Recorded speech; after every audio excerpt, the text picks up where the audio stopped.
Hello there. This is where the fun begins. What's up guys, Unofficial Star Wars here. Hope you're all doing well, and in this video we are going to be discussing and taking a look at some of the first reviews about The Bad Batch Season 3, the first couple of reactions and reviews to the first couple of episodes of Season 3. We're gonna go ahead, we're gonna hop right on into it, break it all down for you guys. Before we do though, however, grab that subscribe button if you haven't already, as we're discussing and covering all types of Star Wars related news, leaks, rumors, theories, and breakdowns here on the channel. So if you guys are into any of that, go ahead and grab that subscribe button today. So the first reactions to Season 3 of The Bad Batch are in, with the critics claiming the Disney Plus show's third and final chapter is not just its best, but possibly the most pivotal at that out of all the seasons that we've seen thus far for the animated Bad Batch show. Kicking off with its 3-episode premiere on February 21st, The Bad Batch's third and final season finds Clone Force 99, or The Bad Batch, attempting to rescue their youngest member, Omega, and sister of Boba Fett, from an Imperial cloning facility, alongside with their other brother, Crosshair. There was recently a new official clip that had been released officially from Star Wars or from Disney themselves that we recently just talked about and took a look here on the channel. Go check that video out if you haven't already.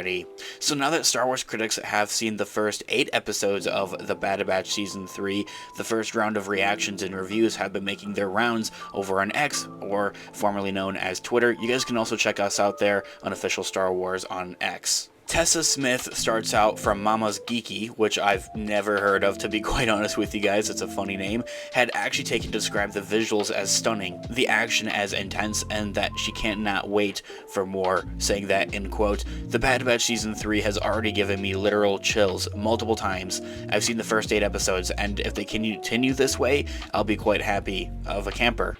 Stakes are high, and visuals are stunning. Action is intense, and the treachery is abound. Cannot wait for more." Ending that quote right there. Very similar to what I also had to say for my own self from the initial trailer and then the official clip that we just took a look at here on the channel as well, is that the animation is quite stunning. It's very smooth looking, and that alone makes it looking just all overall 10 times better than it's already been before. So it isn't to say that the first 2 seasons had horrible animation, but you can really see how they've taken those strides and how that animation progress has gotten better each time around.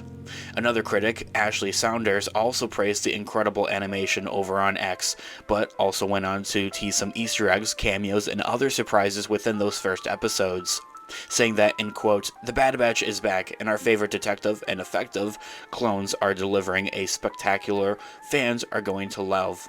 Higher stakes and incredible animation, and also Easter eggs, cameos, and other surprises. It's an epic ride so far, and I'm so not ready to say goodbye."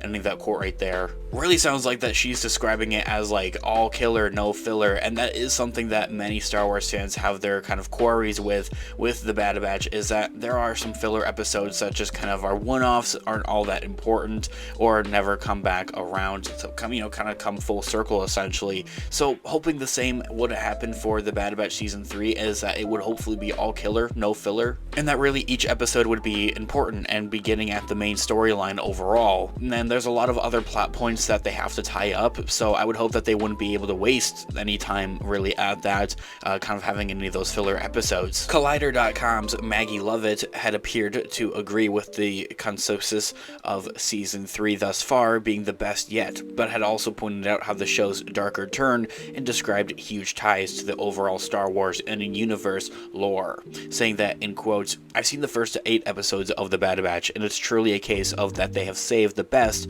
for last. Season 3 is the best yet for the series, and a much darker turn. Lots of twists, lots of heart, and fun returns, and some huge Star Wars lore connections."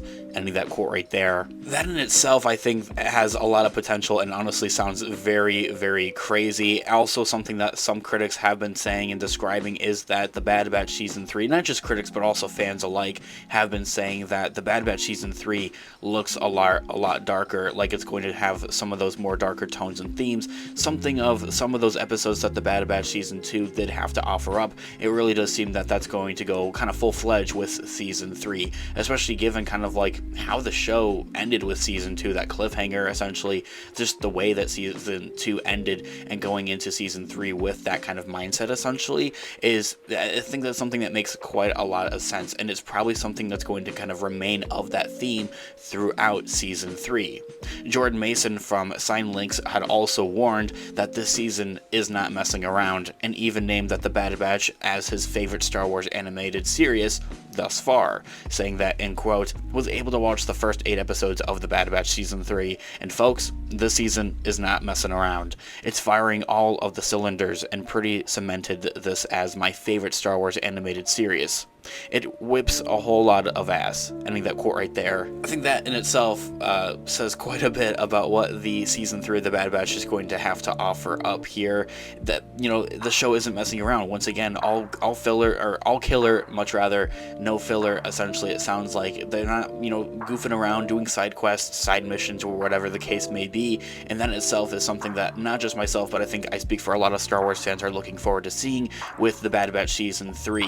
Like, Season 2 and Season 1 offered up like some of the best jaw-dropping episodes, but at the same time had also had some of the most yawning episodes at the same time, you know, just like what are we doing kind of scenario, like what's the point of this, essentially, like they're not really doing all that much, they're on a side quest that doesn't really have to do with any of the other main story points or loose ends that have kind of been going on throughout, because the Bad Batch as a show itself doesn't just have one kind of continuous linear storyline, and I think that goes inside with that there's so many different characters in this animated show, so there's a lot of different storylines kind of going around. I think it best compares to maybe with what Andor is doing currently. Like, we have multiple kind of main characters in the Andor show, and I think the most interesting part of that is seeing how those characters intertwine, and like in this big vast galaxy they somehow eventually, you know, meet up or re-meet, essentially. And I think that they're kind of bringing that same vibe to the Bad Batch, or, you know, vice versa to Andor, whatever you may want to say, but they're definitely trying to bring that vibe to the Bad Batch Season 3, essentially. Also, from the earlier review of saying that there's going to be lots of twists, lots of heart, fun returns, and some huge Star Wars lore connections. What kind of other connections could they have to offer up here? We do know, based off of the trailer, a no-brainer is having Asajj Ventress making her comeback from the Dark Disciple novel, of where she had presumably met her end. There's definitely going to be some tie-ins and some connections to that, more explanations into those regards, I think, as well, but there's many other bigger lore connections that they're able to do and that they should do, such as having maybe Boba Fett appear somewhere in an episode. I think is something that a lot of Star Wars fans want to happen, but don't want to say that they want to happen. Like, they don't want to jinx it, essentially. They don't want to overhype it or anything like that, but I'm going to go ahead and I'm going to say it. I do hope that Boba Fett appears somewhere in the Bad Batch Season 3, because it is something of a character that I've been hoping to see throughout the first 2 seasons. Anyway, guys, it looks like we're in quite for a treat here. None of these reviews out of the first 8 episodes have anything bad to say about the upcoming 3rd season of the Bad Batch, so I think that in itself says quite enough about what we're anticipating and what we're in store here for the Bad Batch Season 3. There's a lot going on, and that's exactly what we're here to keep you guys updated with here on the channel. All types of Star Wars related news, leaks, rumors, theories, and breakdowns here on the channel. If you guys are into any of that, grab the subscribe button if you haven't already, guys. I'm dying to know all of your thoughts and opinions, your theories in the comments down below for the Bad Batch Season 3. Just not that, but, you know, the overall galaxy far, far away. What do you guys want to see with the future of the Star Wars franchise?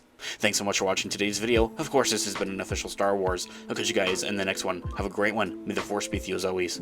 Peace out.